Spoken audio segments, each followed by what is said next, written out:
Hi, good afternoon and welcome everyone. Thank you for joining us today for the 7th and final segment in our spring series, The Devils in the Divorce Details. Today we're going to be discussing preparing for the divorce process itself. And let's look back just a little bit. Over the course of this series, it's been our goal to create a roadmap of learning for those that will be facing or contemplating divorce at some point in time. And we wanted to do this by discussing the pertinent topics, issues, and emotions that everyone experiences during the divorce process. It's good from our perspective to know what to expect as you go through it. And in our spring series, we've covered some of the emotional issues, such as in our first 2 segments, we talked about can I get divorced in a global pandemic? And we talked about, should I stay or should I go? What a difficult decision. And then we went on to share with our audience the 4 different ways that you can get divorced in Colorado. And that was followed by 2 weeks of discussing financial independence and how to get there once we're handed our own finances after the divorce is final. And then last week, we covered how and when to tell the kids about divorce. This is just such a heart-wrenching thing that has to happen on the part of parents. And we had a special guest, Rosalind Sadaka, who is a subject matter expert on all things children and divorce. So if you've missed any segments in the series or feel that you'd like to go back and refresh on some, all of the previous segments, including this one, can be viewed on the Divorce Resource Center's YouTube channel. And we all know divorce is never easy, even when you decide that you're going to do it amicably. It is one of the most stressful times of our life. We're trying to balance objectivity with the subjectivity of emotions.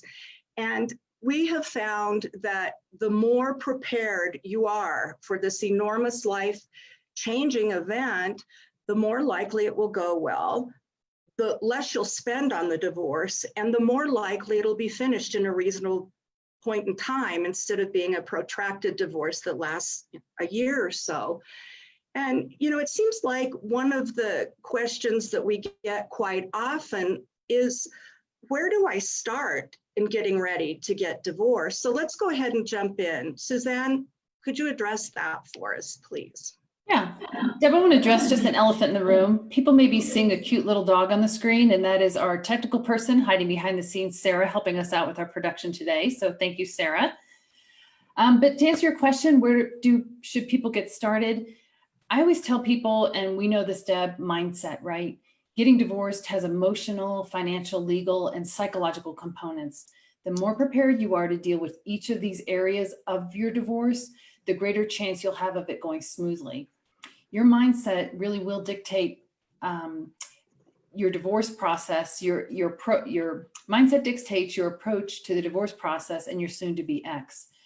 When you have an open mind, a problem-solving mindset, this really allows you to hear information that you're seeking and create options that work for you.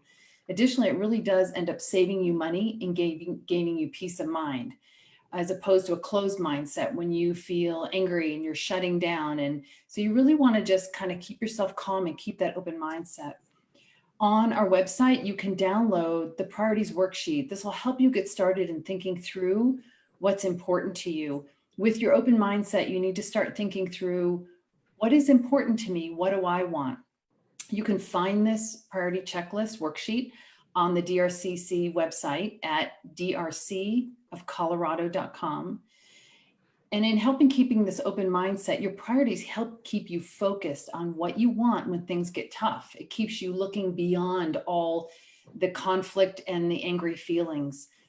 Because getting clarity on your priorities will help you effectively convey these to professionals who want to help you attain your goals, and it also helps you keep focused through the rough parts of this process. That's so true, and I love the way you said that it keeps you focused and you're kind of above all the noise that happens in a divorce. And oftentimes we ask clients, we say, why don't you refer back to your priorities when you get to the whys in the road where you need to make this decision or that decision? Sit with your priorities and see where your heart leads you. What are your priorities telling you? When we embark on this life transition, and I've been through it myself, I always suggest that the first thing we do is work on educating ourselves. It's true, knowledge is power. Read everything divorce related you can get your hands on. Everybody has a different opinion and perspective on the divorce process. Attending webinars or different seminars that deal with the subject of divorce. And one of the most important things, in my view, after working in this area of divorce for so many years, is that it's crucial to surround yourself with the right team of people. And when I say right team of people, I don't only mean the professionals that you will work with through your divorce, but I'm also talking about your support network, those family members, the friends that are encouraging and supportive. And that's important, to stay focused, to stay feeling supported and encouraged. So I'm talking about, as you build your support network, think about the people that do support and encourage you routinely. Then there's always the well-meaning, but the kind of helicopter type that aren't necessarily helpful at a time of crisis in someone's life. And I also hear that people they just don't feel comfortable asking others for help. But I encourage people, when you do need help, ask for it. Ask for help from your friends and family. And I always think, remember that song by Barbara Streisand, "People who need people are the luckiest people in the world"? It's true. And we all feel honored about helping others, and particularly our family members and our friends when they're in need. It's important to us that we're able to do that too. That's right, Deb. And getting help also from divorce professionals. That's really important. Asking for help. It's a new territory. Most people have no idea what the roadmap is, what the language is. So I just want to talk for a minute about some of the professionals you may want on your team. You may want a divorce coach. You may want a therapist for either you or perhaps your children, a mediator to help you peacefully divorce. You may want a financial planner, a certified divorce financial planner. They're specially trained in the nuances of divorce. You may want a tax professional, a CPA, or there is a credentialing, an EA. It's an enrolled agent with the IRS. An attorney to review legal documents. Realtors, there are specifically, again, also realtors certified in the nuances of divorce. They are CRDS or REDS. It may seem like a lot of professionals and fees, but there are several components to getting divorced, and each of these professionals are specifically trained, and they can help you address that specific component to your divorce, which will ultimately save you time and money in the long run, not to mention avoiding some really important mistakes that you want to avoid.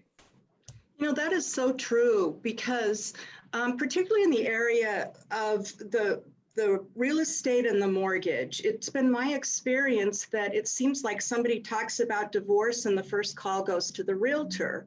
And yet the parties don't even really know what their cash flow looks like, or where they want to live or anything.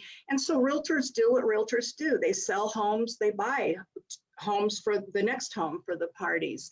And I think you're right on. Don't make those mistakes. Their divorce has so many nuances of when it comes to getting a mortgage approved, when it comes to how much house you can afford, and is it something that you can maintain? So again, we talk about surrounding ourselves with the right team of people, and we ask you to consider this because it does ultimately save money. These people are trained and know what to do and how to cut to the chase and give you the information and advice that you need. So really the first step, as we said earlier, is to choose the divorce option that you feel is best for you and your family. It should be one that's consistent with your goals, your core values, the guiding principles that you've established for your divorce, and one that also minimizes conflict in the process and preserves your assets and your wealth going forward, because it's important that we rebuild after financially and emotionally, actually, after the divorce is final. And the minimization of conflict, I think, is very important. And Suzanne and I have said this over and over. You know, the marriage is over, but the family's not. It still goes on. You'll be co-parenting for a long time and ultimately co-grandparenting. So being able to communicate and preserve that relationship is very critical. We did share information about the divorce options in Colorado if you feel that you'd like to review those to identify what you feel is the best suited for your family. And those you can find on our blog tab there at our website on drcofcoloradospelledout.com. That's right, Deb. That's really a very important first step. How you divorce sets the tone of the whole divorce process. And next step that is very important also is finding and interviewing professionals. You can ask family and friends for referrals. You can read online reviews. There's many different ways to do this. Some of the questions you want to consider when interviewing professionals, it's really important to interview them because you need to see if it's a right fit for you. You want to ask them things like, how will you and I work together? How do you work with other divorce professionals on my team to see if they are able and willing to work with other divorce professionals in getting you where you need to go and want to go? How do I get my questions answered without an appointment? Another question is, what's your turnaround time on emails and phone calls? That's really important. Those expectations need to be talked about in advance. So you're confident that the way that you want this process to go is the way that your professional can work with you. Another question is, how do I prepare for meetings? How do I make this an efficient process to keep the cost of my divorce down? And are there any tasks I can do myself to reduce the amount that you'll charge? Also, what are the costs of your services and what does that include? You want to know the details of what that means for you. You can ask your professional too for that you're interviewing for references. They can give you past clients to talk to see how the service was for them. Because really the purpose of the interviewing is to understand their expectations, for them to understand your expectations, to come to an understanding so you can determine if those services that you want to receive are what you are looking for specifically. Because the professionals you choose, they really need to be able to communicate information clearly to you and patiently answer all your questions. That's really important because again, like we said earlier, this is uncharted territory for most people. And even if you've been through a divorce before, it looks different the second time. So really make sure that you're choosing someone that you feel comfortable with. And if you have Suzanne, any issues with, oh, I'm sorry. Excuse me, I'd like to jump in and add one thing here. One thing that we forget is that when you're interviewing professionals, a personality match is real important too.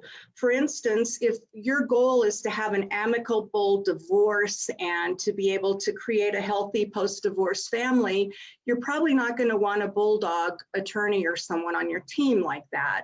So Agreed. it's important that you feel in your heart of hearts that this is a person that you can work with, you can communicate with, that would understand you.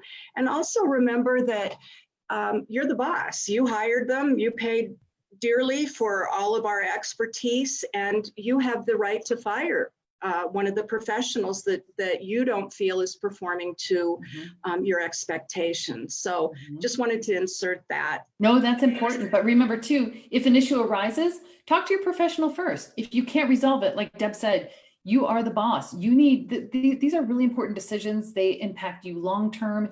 You need to be comfortable personality-wise in the way you work with this person because you're giving them a lot of trust in helping you understand how you navigate this. And that's part of the next thing I want to talk about briefly is Deb is making good decisions. That's part of good decision making, right? You need to remain a decision maker in this process. But also making good decisions in the divorce process entails that you prepare yourself for the emotional aspect of divorce. This is like a marathon. People a lot of times throw in the towel. They want to give up. You can't do that. You need to take care of yourself and things like making sure you're getting exercise, eating right, learning or having your emotional management and coping skills, maybe seeing a divorce coach or therapist, and definitely continuing to engage in things that refresh and energize you. This is not an easy process. There's a lot of ups and downs to it, a lot of new information, important decisions through the process. And it's usually, like Deb said, one of the lowest times in a person's life. So this area can't be overlooked. And additionally, like I said earlier, keep that problem-solving mindset, that open mindset that ultimately saves you stress, time, and money, and allows you to generate the options that you want to get to that place that you need to get in an amicable way. Absolutely. And now we'll turn to more the objective part of getting ready for the divorce. The majority of the work that needs to be done in preparation involves gathering all of your financial information. And this does mean all of the financial information. I will post a form up from the state judicial website that will show you a list of the mandatory financial disclosures. And I also will add that the court is very, very serious about full and fair disclosure, that everything is disclosed up front. And I know that that creates some concern for a lot of folks who may not have been in charge of handling the family finances during the marriage. It's like, I don't know where this stuff is. I don't know how to access it. I don't have passwords and so forth. And that's okay. Just know that ultimately all of the disclosures will have to happen from both parties. So we will get to see your spouse's financial disclosures at some point as well. But I suggest that it might be a good time to ask them to share some information with you about the finances. And then do try to find and copy what you can or save to a thumb drive documents, such as your credit card statements, tax returns for the last 3 years, paycheck stubs for the last 3 to 6 months, any investment account and retirement account statements that you have. If you can gather those and start compiling those for the divorce team, it'll be very, very helpful. And as Suzanne alluded to earlier, you'll save money doing it that way as well, because you won't have to be relying on the professionals to do that for you. But one thing I think to start with, it's always prudent to order your credit report, just to become familiar with the debt that you have, the credit cards that you've had and used over the years. So it's not just to look at what your credit score is, but it's to become familiar with all of those credit cards out there and different installment loans.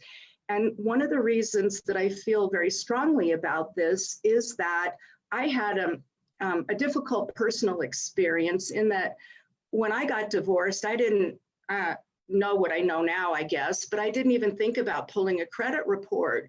And many years prior, my ex and I had made a large purchase at they call it the installment sale. And we purchased, and actually it was a big screen TV when they first came out, paid it off, never thought about it again. We divvied up the debt with the help of our attorneys at the time of divorce. And then probably, 5 or 6 months after the divorce was final, I got a collection letter from this same vendor that we purchased the television from.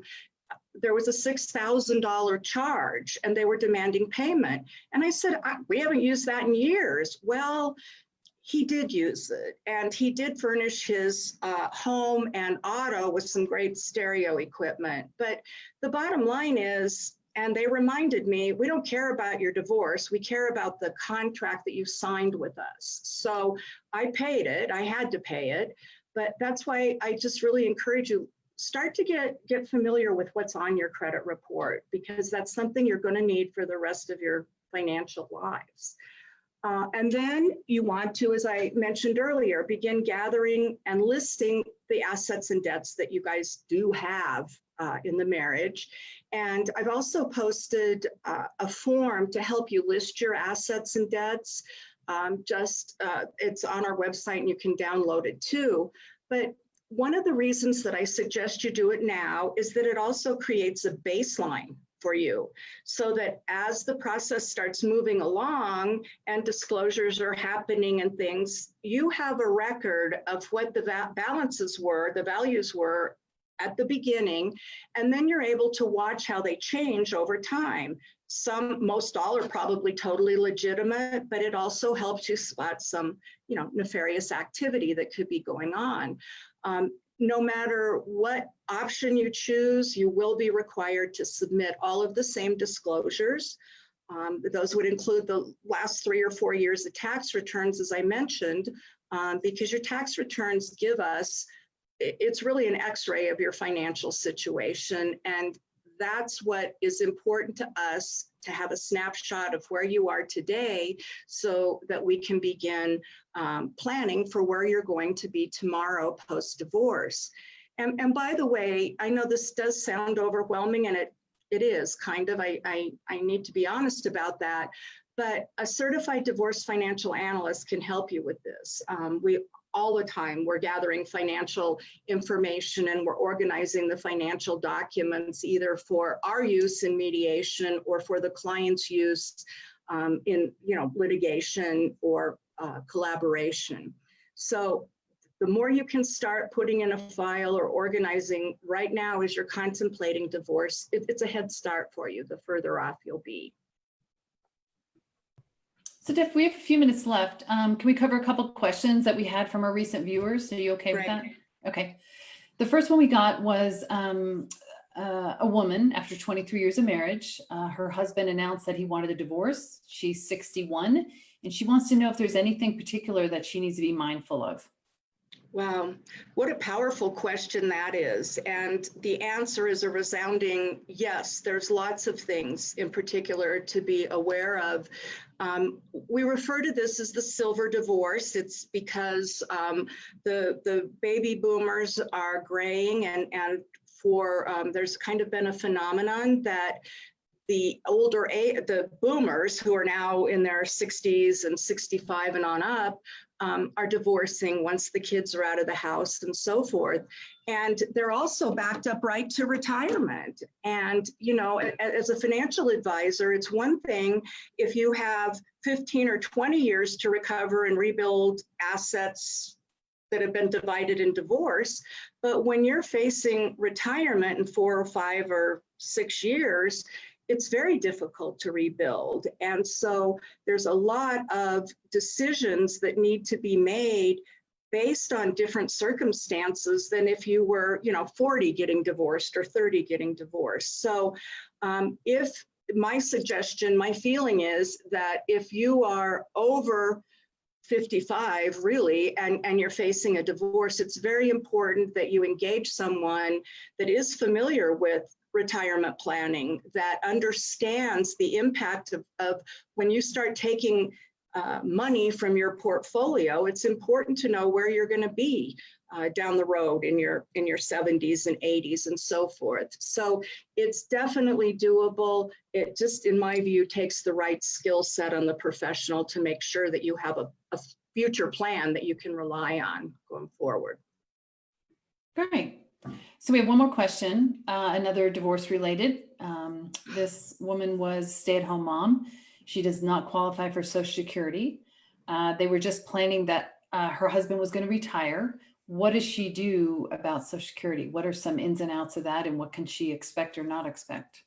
That's another great question, because when we divorce in the younger years, Social Security really doesn't come into play. But it does come into play, when we're talking with people that are age 55 and up.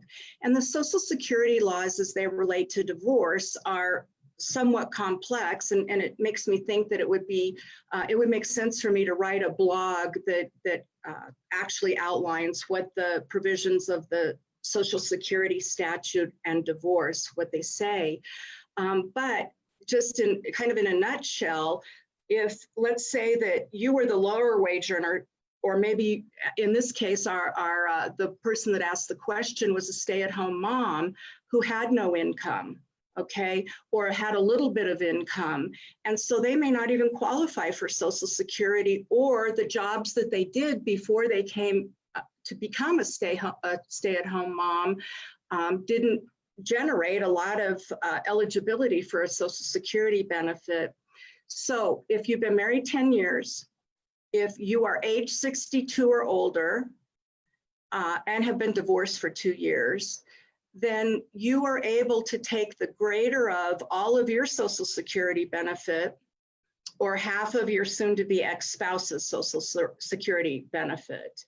And it doesn't affect theirs, so it doesn't create conflict. They still get their full benefit, but you will have access to Social Security. And that's something too that as divorce financial planners, we help you with that and help with what filing strategy makes sense and so forth. So that too is very complicated, and it's good to know how to handle it, because we only have one chance to apply for Social Security. It's important to do it right. And it makes me think of one thing, and I'm going to call this a takeaway tip, and that's don't rely on street advice, what you hear from your neighbors and your friends and your families that they experienced in their divorce, because your situation's different. Every divorce case has a specific set of case facts, and those case facts lead to different outcomes in every case. So there's no cookie cutter case. And what happened with your friend or family member may not even be applicable to your case. So again, I wouldn't rely on that. I, again, would turn to your team, your divorce team, and ask for some solid advice about your situation. So in closing, years ago when I went through my divorce, my mentor by the name of Carol Ann Wilson shared her book, the book that she had written with me. And I still remember on the back cover of that book, there were the 4 C's, and the 4 C's helped me stay very focused, helped me cope and stick with what I needed to happen in my divorce. So I wrote them on sticky notes and posted them on my bathroom bathroom mirror, where they hung for quite a while. But anyway, the first C is careful. Remember, as we've said over and over, we're not our highest and best self during this very emotional time.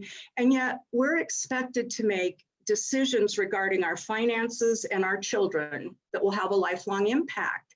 So again, educate, ask questions, be careful. Secondly, is to be cognizant. And this is where I want to talk again about, at the time and when it all starts coming at you, where you feel like you're drinking out of a fire hose, running and hiding forever sounds like the perfect solution, but it really isn't. Now more than ever, it's critical to educate yourself. And then the third C is centered. And it's so important to stay centered. And Suzanne talked about this earlier, along with self-care, but so often money is at the root of a couple's conflict. And it brings out the worst in us. With divorce being a major life event, staying centered and remaining focused on your priorities and your desired outcome and the longer term goals is very crucial. So being centered, don't forget. And finally, it's be courageous. And I know Suzanne agrees with this, but so often we see usually women who don't want to continue to argue and stress, and they're worried about the kids. So they just consider, give them what they want, and let's just cave, get it over with. Remember, you only have one shot at doing this. You can't go back and say, oops, we goofed, I meant to do this in my divorce. So remember, it's important that we stand up for our values, we stand up for our needs. And when you're feeling like caving or you can't take it anymore, reach out to one of us, reach out to one of your professionals to discuss your feelings and to kind of get some inspiration and some encouragement to continue putting one foot forward. So that wraps up today's segment on preparing for the process. We could probably go on and on and on, but did want to give you a high-level overview of how to get prepared. And we do hope that you found this information helpful. And obviously, there's a lot more information in this subject and a lot of others on our website at the drcofcolorado.com. So again, I'd really like to thank you for sharing some of your Friday afternoons with us during our spring series of The Devils in the Divorce Details. We'll be taking a short break from these weekly presentations. We want to bring you more targeted divorce-related information, and so we will be back in touch soon with those details. And it'll also be on the website, so don't forget to check back on our website frequently. And with that, we wish you a very, very fun, happy, enjoyable, and of course, healthy and safe summer. So be safe. Thank you again for joining us.